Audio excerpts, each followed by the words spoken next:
Hello student, तो कैसे हो आप सभी। मैं आशा करता हूं कि क्लास 12th के हमारे सभी स्टूडेंट अच्छे होंगे। फिलहाल मैं आपको बता दूं तो आज का ये वीडियो आप सभी के लिए बहुत ही ज्यादा इंपॉर्टेंट है। इसलिए क्योंकि आप सभी जानते हैं कि आपकी जो केमिस्ट्री होता है उसमें केमिस्ट्री के पेपर में न्यूमेरिकल आते हैं। और न्यूमेरिकल तभी आप कर पाएंगे जब आपको फॉर्मूले पते हों। तो फॉर्मूला आज की इस वीडियो में हम कराने वाले हैं पूरी आपकी केमिस्ट्री की किताब के, पूरी आपकी केमिस्ट्री की किताब के सभी महत्वपूर्ण फॉर्मूले को मात्र एक वीडियो में हम कराने वाले हैं। बशर्ते मैं इतना कहूंगा कि आज के इस वीडियो में जितने फॉर्मूले हम तैयार करा रहे हैं उसको तैयार कर लीजिए। उससे बाहर आपके फॉर्मूले तैयार करने की आवश्यकता भी नहीं है और उससे बाहर आपके न्यूमेरिकल नहीं आएंगे। वही न्यूमेरिकल जो आते हैं ना, वो फॉर्मूला जितना हम बताएंगे उसी का यूज करके आप न्यूमेरिकल कोई भी बना सकते हैं। ठीक है ना। तो चलिए जी, आइए अब हम फॉर्मूले पर बढ़ते हैं, फॉर्मूला देख लेते हैं। तो याद रखिएगा, बोर्ड एग्जाम 2027 की हम तैयारी यहाँ पे करा रहे हैं, तो ऑल फॉर्मूले देखेंगे यहाँ पे। तो एक एक करके हम सब फॉर्मूले पर डिस्कस करेंगे। चलिए पहले फॉर्मूले से हम स्टार्ट करते हैं। तो हमारा यहाँ पे पहला फॉर्मूला है मूल प्रभाज का। तो मूल प्रभाज का यहाँ पे हमारा फॉर्मूला आता है जो है x a is equal to n a by n a plus n b. यहाँ पे ये है जी मूल प्रभाज। ये एक्स ए का मतलब क्या है? ए का मतलब है कि ए घटक का जो मूल प्रभाज होगा तो वो ए घटक के मूलों की संख्या ऊपर लेंगे और नीचे ए घटक के मूलों की संख्या और बी घटक के मूलों की संख्या दोनों को जोड़ेंगे, तब जाकर ये हमारा मूल प्रभाज का यहाँ से फॉर्मूला ये निकलेगा। मूल प्रभाज का फॉर्मूला होता है, अगर हम विलेय का मूल निकाल रहे हैं, विलेय का मूल प्रभाज निकाल रहे हैं, तो विलेय का मूल ऊपर लेंगे और नीचे लेंगे कुल मूल या विलयन का मूल। अगर आपको नहीं समझ में आ रहा है तो केवल ये फॉर्मूला लिख लीजिए और इसको, ये जो टॉपिक है ना, इसको आप क्या कर लीजिएगा, एक बार रीड कर लीजिएगा या आप हमारे वीडियो देखिए। डिस्क्रिप्शन बॉक्स में हमने फिजिक्स की और केमिस्ट्री का दोनों का लिंक हमने दे दिया है। सफलता बैच जो हमने स्टार्ट किया हुआ है जिसमें हम एक एक करके आपको करा रहे हैं, तो डिस्क्रिप्शन बॉक्स में लिंक है, उस पर क्लिक कर लीजिएगा। केमिस्ट्री पर आपको सीक्वेंस वाइज सभी इंपॉर्टेंट वीडियो मिल जाएंगे चैप्टर वाइज, और उससे आप अपनी स्टडी कीजिएगा। ठीक है। चलिए, तो ये पहला आपको फॉर्मूला ये आपको तैयार करना है। दूसरा हमारा आता है फॉर्मूला मोलरता, मोललता का। दूसरा हमारा फॉर्मूला आता है मोललता का। तो मोललता का यहाँ पे हमारा फॉर्मूला क्या कहता है कि मोललता इक्वल टू होता है विलायक का मूल बटे विलायक का भार, वो भी किसमें, केजी में होना चाहिए। ठीक है। तो ये आप याद रखेंगे, ये हमारा दूसरा फॉर्मूला। तीसरा हमारा है मोललता, मोलरता। ठीक है, सॉरी मोलरता। अब मोलरता में यहाँ पे याद रखेंगे, मोलरता को भी हम एम से प्रदर्शित करते हैं बट कैपिटल एम से। तो एम इक्वल टू क्या होगा, विलायक के मूल बटे क्या हो गया, विलयन का आयतन लेना है। अब वो भी आयतन किसमें, लीटर में लेना है। और नीचे यहाँ पे भी याद रखेंगे मोललता में कि विलायक का भार लेना है बट किस में लेना है, केजी में लेना है, किलोग्राम में लेना है। यही यही पर बहुत सारे स्टूडेंटों का कंफ्यूजन हो जाता है। न्यूमेरिकल में क्या देगा, आपसे पूछ लेगा, आपसे दे देगा विलायक के मूलों की संख्या दे देगा और विलायक का भार दे देगा, परंतु भार जो देगा वो ग्राम में दे देगा। अब स्टूडेंट ग्राम को किलोग्राम में चेंज नहीं करते हैं, जिसके वजह से ये न्यूमेरिकल उनका गलत हो जाता है। तो आपको ये याद रखना है कि किलोग्राम में ये सब फॉर्मूला होते हैं। उसके बाद चौथा हमारा आता है राउल्ट का नियम, और राउल्ट का हमारा नियम है P A is equal to X A into P A not P, मतलब X A into P not A, ये हमारा होता है जी। अब देखिए यहाँ पे हम आपको बताना चाहेंगे कि यहाँ पे आप याद रखेंगे राउल्ट्स के नियम में यहाँ पे पी ए क्या है जी हमारा, तो पी ए हमारा क्या है, आंशिक वाष्प दाब है। यहाँ पे एक्स ए क्या है, तो ए का मूल प्रभाज है। ठीक है। अब पी ए नॉट जो है ना, ये एक नियतांक है। ठीक है ना। ये क्या है जी, ये टोटल इतना, ये एक नियतांक है जी। ठीक है। राउल्ट का नियम हमारा पढ़ लीजिए, आपको ये हमने फॉर्मूला वहां पे बताया हुआ है, ये सब आपको समझ में आ जाएगा। ठीक है। ये ए घटक का आंशिक वाष्प दाब है, ये ए घटक का मोल प्रभाज है, और ये पी ए नॉट क्या है, ये एक नियतांक होता है। ये सब हमने आपको एग्जांपल में, आपको ये जो टॉपिक है ना राउल्ट का नियम, ये इंपॉर्टेंट एक टॉपिक है, तो इसको आप पढ़ लीजिएगा, उसमें हमने ये फॉर्मूला बताया हुआ है। ठीक है। अगला हमारा आता है क्वथनांकों में उन्नयन। क्वथनांकों में उन्नयन का फॉर्मूला जो होता है वो होता है del t b equal to k b into m. जहां पर डेल टीबी क्या है, क्वथनांकों में उन्नयन है। और यहाँ पे जो हमारा केबी है ना, ठीक है, यहाँ पे केबी होना चाहिए। केबी जो है वो विलायक का क्वथनांक स्थिरांक है। यहाँ पे क्या है जी, केबी क्या है, विलायक का क्वथनांक स्थिरांक है। एम क्या है, विलयन की मोललता है। देखिए स्मॉल एम लिखा गया है, स्मॉल एम हमने किसके लिए दर्शाया है, मोललता के लिए। तो ये क्या है, एम क्या है, विलयन की मोललता है। ठीक है, अगला हमारा यहाँ पे आ जाते हैं, अगला हमारा आता है हिमांकों में अवनमन का फॉर्मूला क्या होता है। तो हिमांकों में अवनमन का जो फॉर्मूला होता है वो याद रखेंगे, del t f equal to k f into m. अब यहाँ पे डेल टी एफ क्या है, हिमांकों में अवनमन है। ये के एफ क्या है, ये के एफ जो है ना वो विलायक का क्या है, हिमांक स्थिरांक है। एम क्या है, विलयन की मोललता है। ठीक है, तो मैं आशा करता हूं ये अभी तक 6 हमने केवल आपको फॉर्मूला बताए हैं, ये 6 आपको तैयार हो गए होंगे।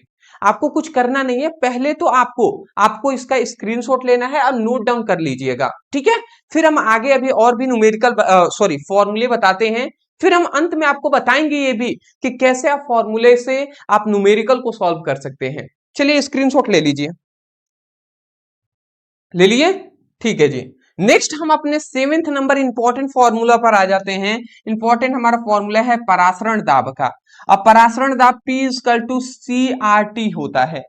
जहां से याद रखें, परासरण दाब को बहुत सारे बुकों में पाई से भी दर्शाया गया है, तो इससे आपको कंफ्यूजन नहीं होना है। ठीक है ना, तो पाई इक्वल टू CRT भी हो सकता है। तो P क्या है, परासरण दाब है। C क्या है, C है विलयन की मोलर सांद्रता। यहाँ पे R क्या है, R है गैस नियतांक।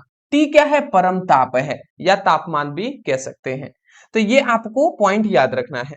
अगला आता है ओम का नियम। ये आपका ओम का नियम फिजिक्स में मोस्टली है, बट केमिस्ट्री में भी ना आपसे ये ओम के नियम पर फॉर्मूला पूछ लिया जाता है, तो सोचा हमने ये भी बता दें। तो V equal to I into R होता है, जहां V क्या है, विभवांतर है, I धारा है और R क्या है, प्रतिरोध है। ठीक है, अगला आता है प्रतिरोध का भी यहाँ पे फॉर्मूला होता है, R equal to rho L by A. जहां पर याद रखेंगे, R क्या है, प्रतिरोध है। रो क्या है, विशिष्ट प्रतिरोध है। एल क्या है, एल एक चालक, ये मान लेते हैं चालक तार है तो इसकी जितनी लंबाई होगी वो है एल। ए क्या है, मान लेते हैं ये जो हमारे पास चालक तार है, तो इसकी कुछ ना कुछ मोटाई होगी कि नहीं होगी जी। तो जो इसकी मोटाई होगी वही हमारा ए है जी, समझ रहे हैं, तो वही हमारा ए है। ए मतलब अनुप्रस्थ काट का क्षेत्रफल है। आशा करता हूं आपको ये भी फॉर्मूला आपको पता चल गया होगा, तो इसको भी आपको तैयार कर लेना है। ठीक है, अगला हमारा आ जाता है चालकता। चालकता को हम के से दर्शाते हैं। के इक्वल टू क्या होता है जी, के इक्वल टू होता है 1/रो। जहां पे ये के क्या है, चालकता, रो क्या है, विशिष्ट, क्या है, विशिष्ट प्रतिरोध है।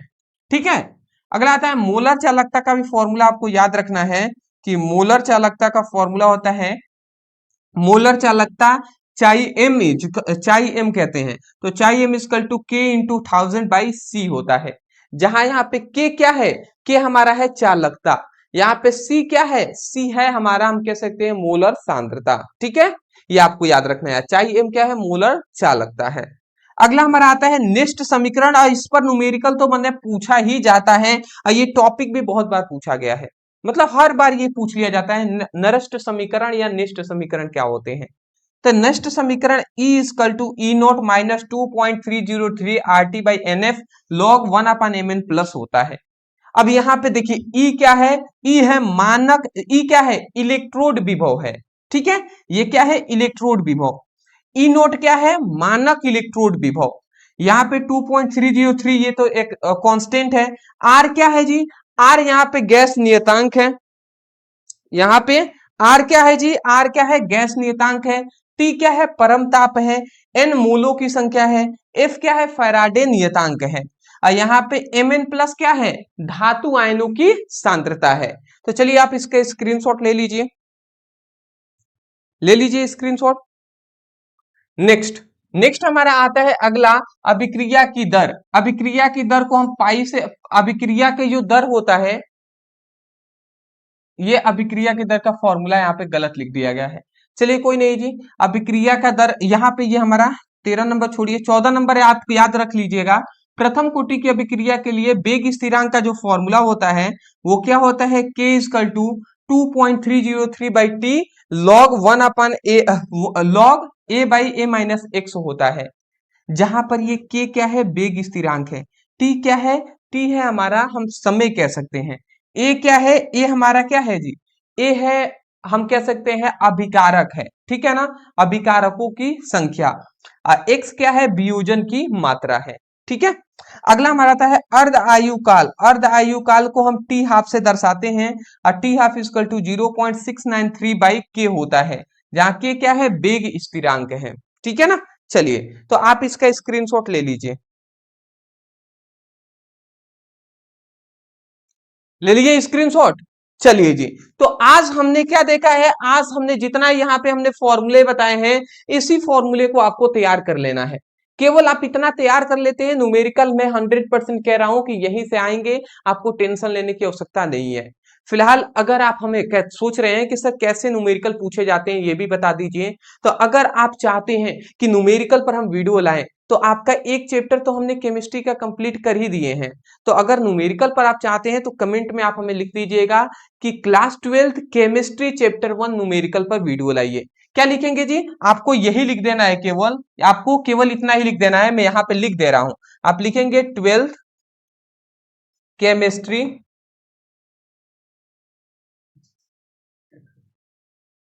केमिस्ट्री चैप्टर चैप्टर 1 न्यूमेरिकल, ठीक है।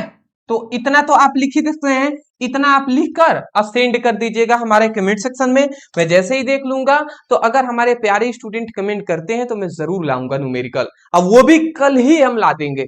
तो चलिए जल्द से जल्द आप कमेंट कीजिए। दो आवश्यक बात है, पहली बात डिस्क्रिप्शन बॉक्स में लिंक है, आप वहां से फिजिक्स केमिस्ट्री की अपनी पढ़ाई कर सकते हैं, व्हाट्सएप ग्रुप और टेलीग्राम ग्रुप में ज्वाइन हो जाएंगे, इंस्टा को फॉलो कर लीजिएगा, लिंक डिस्क्रिप्शन बॉक्स में है। दूसरी सबसे इंपॉर्टेंट बात कि अभी तक आपने हमारी केमिस्ट्री के फुल नोट्स नहीं लिए हैं, तो फिजिक्स और केमिस्ट्री की फुल नोट्स लेकर अपनी अच्छे से स्टडी कीजिए।